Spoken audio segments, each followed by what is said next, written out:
بسم اللہ الرحمن الرحیم۔ السلام علیکم۔ میں آپ کو اور کچھ نہیں بتا سکتا۔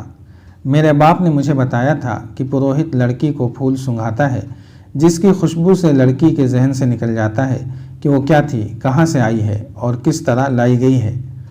وہ پروہت کی لونڈی بن جاتی ہے اور اسے دنیا کی گندی چیزیں بھی خوبصورت دکھائی دیتی ہیں۔ پروہت 3 راتیں اسے اپنے ساتھ تہہ خانے میں رکھتا ہے۔ یہ انکشاف ان 5 سوڈانی حبشیوں میں سے ایک علی بن سفیان کے سامنے بیان کر رہا تھا جنہیں اس نے خلیفہ کے محافظ دستے میں سے نکالا تھا۔ یہ 5 اسی قبیلے میں سے تھے جس قبیلے کے وہ 4 تھے جنہوں نے عرارہ کو اغوا کیا تھا۔ اپنے ساتھ لے جا کر علی بن سفیان نے ان 5 سے کہا تھا کہ چونکہ وہ اسی قبیلے کے ہیں جو تیسرے سال کے آخر میں جشن مناتا ہے اور وہ چھٹی پر جا رہے تھے، اس لیے انہیں معلوم ہوگا کہ لڑکی کس طرح اغوا ہوئی ہے۔ ان 5 نے کہا کہ انہیں اغوا کا علم ہی نہیں۔ علی بن سفیان نے انہیں یہ لالچ بھی دیا کہ وہ سچ بتا دیں گے تو انہیں کوئی سزا نہیں دی جائے گی، پھر بھی وہ لا علمی کا اظہار کرتے رہے۔ یہ قبیلہ وحشیانہ مزاج اور خونخواری کی وجہ سے مشہور تھا۔ انہیں سزا کا ذرہ بھر ڈر نہ تھا۔ 5 بہت دلیری سے انکار کر رہے تھے۔ آخر علی بن سفیان کو طریقے آزمانے پڑے جو پتھر کو بھی پگھلا دیتے ہیں۔ 5 کو الگ الگ کر کے علی بن سفیان انہیں اس جگہ لے گیا جہاں چیخیں اور آہ و بکا کوئی نہیں سنتا تھا۔ مسلسل اذیت اور تشدد سے کوئی ملزم مر جائے تو کسی کو پرواہ نہیں ہوتی تھی۔ یہ 5 سوڈانی بڑے ہی سخت جان معلوم ہوتے تھے۔ وہ رات بھر اذیت سہتے رہے۔ علی بن سفیان رات بھر جاگتا رہا۔ آخر انہیں اس امتحان میں ڈالا گیا جو آخری حربہ سمجھا جاتا تھا۔ یہ تھا چکر شکنجہ۔ راہٹ کی طرح چوڑے اور بہت بڑے پہیے پر ملزم کو الٹا لٹا کر ہاتھ رسیوں سے چکر کے ساتھ باندھ دیے جاتے اور پاؤں ٹخنوں سے رسیاں ڈال کر فرش میں گاڑے ہوئے کیلوں سے کس دیے جاتے تھے۔ پہیے کو ذرا سا آگے چلایا جاتا تو ملزم کے بازو کندھوں سے اور ٹانگیں کونھوں سے الگ ہونے لگتی تھیں۔ بعض اوقات ملزم کو کھینچ کر پہیے کو ایک جگہ روک لیا جاتا تھا۔ اذیت کا یہ طریقہ ملزموں کو بے ہوش کر دیتا تھا۔ سحر کے وقت ایک ادھیڑ عمر حبشی نے علی بن سفیان سے کہا، میں سب کچھ جانتا ہوں لیکن دیوتا کے ڈر سے نہیں بتاتا۔ دیوتا مجھے بہت بری موت ماریں گے۔ کیا اس سے بڑھ کر کوئی بری موت ہو سکتی ہے جو میں تمہیں دے رہا ہوں؟ علی بن سفیان نے کہا، اگر تمہارے دیوتا سچے ہوتے تو وہ تمہیں اس شکنجے سے نکال نہ لیتے۔ تم اگر مرنے سے ڈرتے ہو تو موت یہاں بھی موجود ہے۔ تم بات کرو، میرے ہاتھ میں ایک ایسا دیوتا ہے جو تمہیں تمہارے دیوتا سے بچا لے گا۔ یہ سوڈانی حبشی کئی بار بے ہوش ہو چکا تھا۔ اسے دیوتا تو نہیں، موت صاف نظر آ رہی تھی۔ علی بن سفیان نے اس کی زبان کھول لی، اسے شکنجے سے کھول کر کھلایا پلایا اور آرام سے لٹا دیا۔ اس نے اعتراف کیا کہ عرارہ کو ان کے قبیلے کے 4 آدمیوں نے اغوا کیا تھا۔ وہ 4 چھٹی پر چلے گئے تھے۔ انہوں نے اغوا کی رات اور وقت بتا دیا تھا۔ یہ 5 حبشی جو علی بن سفیان کے قبضے میں تھے اس رات پہرے پر تھے۔ اغوا کرنے والوں میں سے 2 کو اندر آنا تھا۔ انہیں بڑے دروازے سے داخل کرنے کا انتظام انہوں نے کیا تھا اور انہیں اغوا اور فرار میں پوری مدد دی تھی۔ اس حبشی نے بتایا کہ اس لڑکی کو دیوتا کی قربان گاہ پر قربان کیا جائے گا۔ ہر 3 سال بعد ان کا قبیلہ 4 روزہ جشن مناتا ہے، لیکن لڑکی اپنے قبیلے کی نہیں ہوتی۔ شرط یہ ہے کہ لڑکی غیر ملکی ہو، سفید رنگ کی ہو، اونچے درجے کے خاندان کی ہو اور اتنی خوبصورت ہو کہ لوگ دیکھ کر ٹھٹک جائیں۔ تو اس کا مطلب یہ ہے کہ ہر 3 سال بعد تمہارا قبیلہ باہر سے ایک خوبصورت لڑکی اغوا کر کے لاتا ہے؟ علی بن سفیان نے پوچھا۔ نہیں، یہ غلط ہے، سوڈانی حبشی نے جواب دیا۔ 3 سال بعد صرف میلہ لگتا ہے۔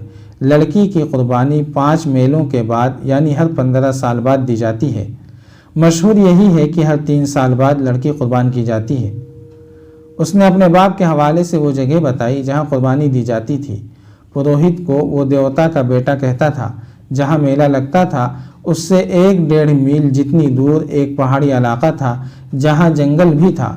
یہ علاقہ زیادہ وسیع اور عریض نہیں تھا۔